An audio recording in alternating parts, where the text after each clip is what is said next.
This free stream of the BBC is available to you from Vermont Public Radio, and you can support us now at vpr.org.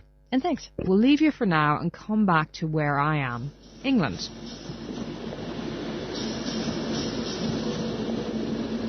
We've just been through a Christmas of rail strikes, which has a lot to do with this cost of living crisis. The thing about inflation is that when the cost of living rises, it rises for everyone. So those working in the transport sector want pay rises to reflect that. But strikes aren't the only issue. Actually, there's a lot of systemic issues that have only just bubbled to the surface again after 2 years of us staying at home and not using public transport. Let's get the thoughts of a former rail boss here in the UK. So I'm Anna Jane Hunter and I'm a partner at Winder Phillips Associates, which is a specialist railway operations consultancy. And I used to work for Network Rail as director for the North of England and at train operating companies in the UK. We're a pretty small... This free stream of the BBC is available to you from Vermont Public Radio, and you can support us now at vpr.org. And thanks. Big, complex network, which involves... depending on how you count it, at least 14 different what we call train operating companies who are privately owned traditionally over the last 20 years. And then we have a kind of arm's length nationally owned infrastructure manager, Network Rail, which kind of runs the tracks and the signals and all that kind of thing. So we're a bit of a fragmented industry. We were privatised in the 90s. Pretty big, pretty complex, and we transport, millions of passengers every year and also carry millions of tons of freight on the network every year. So there's a lot going on. Passenger rail use in the UK is only something that a relatively small percentage of people do regularly, actually, when you unpack the figures. So particularly outside of the southeast of England, we're a pretty hard in the water kind of car owning nation. We like to drive. So actually, daily, weekly, monthly, regularly, not that many people travel by rail. And that's one of the problems because that impacts how much money's coming into the fare box. And traditionally, the model has been funded largely on the southeast, on commuters, people buying season tickets, really expensive season tickets to travel into London. And a trend that was already developing pre-COVID but was absolutely turbocharged during COVID was that that's not the case any longer. People are working from home more, people are travelling differently. And so the balance of money in and money needing to be spent on what is a really expensive system because it was built largely by the Victorians and needs a lot of TLC, that's kind of where we get these peculiar imbalances of it never feels like we've got enough money. It never feels like we've got enough people travelling because, as I say, it's kind of an imperfect system that we're always evolving. Are a lot of the issues that we're seeing at the moment with strikes, with cancellations, is that a hangover from the pandemic or was it really just exasperated by it? Well, I think the pandemic put quite a bit of it on hold. So we've got two issues that are getting conflated at the moment in the strike. A lot of the staff involved in that have not had a pay rise for about 3 years now because they were due a pay deal and then the pandemic hit. So that was kind of paused, rightly, because there was a lot going on and, we just kind of needed to deal as a nation with what was going on with COVID. And then separately to that, another thing that was ongoing before the pandemic was modernisation. So the industry has long since recognised that there's loads of different areas in which it needs to modernise in its working practices and how it does things basically, and that involves its workers.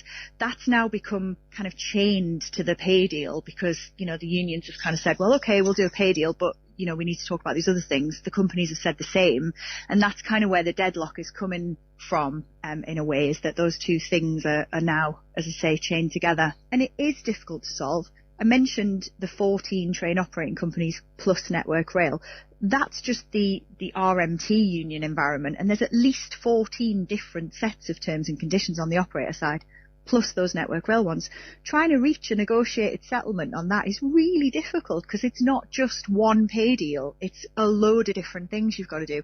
And that's not even getting into the drivers, who are a separate thing altogether. The problem is it creates this chicken and egg situation where if the transport isn't reliable, then we'll take our cars, which means there's not enough money to cover these rising costs, and then either transport services will cut their services or else they have to charge more money, which feeds into this vicious price rise cycle. Witness History with me, Ailis Hart. It's 1988 and Northern Ireland is experiencing one of the bloodiest years in the history of the 30-year conflict. That late part of the 1980s was a very difficult time in Derry and in Northern Ireland in general. There was an intensification of violence, of the sectarian violence that had plagued the North for many, many years. That seemed to get a lot worse. That's Paul McClune. He grew up during what became known as the Troubles, a bitter conflict between those who wanted Northern Ireland to remain part of the United Kingdom and those who wanted a united Ireland. Today, he's lead singer of punk rock band The Undertones, but back then he was in his early 20s, eking out a living playing music and taking shifts at the local radio station. At that time, people have to bear in mind that Northern Ireland was a heavily militarised zone, possibly one of the most heavily militarised zones in the world. We didn't have ordinary police. We had heavily armed police who drove around in very visibly heavily armed militaristic vehicles. We also had the British Army themselves, who were still conducting very visible, very active tours of duty on the streets of major urban places like Derry, the Bogside, where I grew up. I was in a band. We were quite popular in Derry at the time. We were called the Carolines, and we would play the Gweedore Bar in Waterloo Street, which was almost like our version of CBGB's in New York City, the legendary CBGB's, or somewhere like in London, the Hope and Anchor, or somewhere like that in London. It was our local bar where all the bands played. You went and you had your drinks, but be prepared to be stopped on the way there or on the way back, or both. You couldn't get away from it. I mean that quite literally. At all times, you would hear the sound of an army helicopter in the air. It felt like it was 24/7. In fact, I think it may well have been. By 1988, the violent campaign of car bombs and revenge killings carried out by armed groups from both sides of the conflict had intensified. On October 19th of that year, the British government, determined to clamp down on terrorism, made a shock announcement. Mrs. Thatcher once warned against giving terrorists the oxygen of publicity. Today her government cut off what it sees as an important source of oxygen supply. The Home Secretary announced he was instructing the broadcasting authorities with immediate effect not to allow Northern Ireland terrorists or their sympathisers any direct access to the airwaves. Under what became known as the broadcasting ban, organisations in Northern Ireland believed to support terrorism would be forbidden from directly broadcasting on radio or television.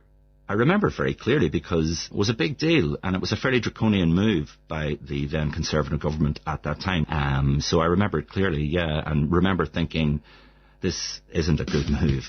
This is not a step forward.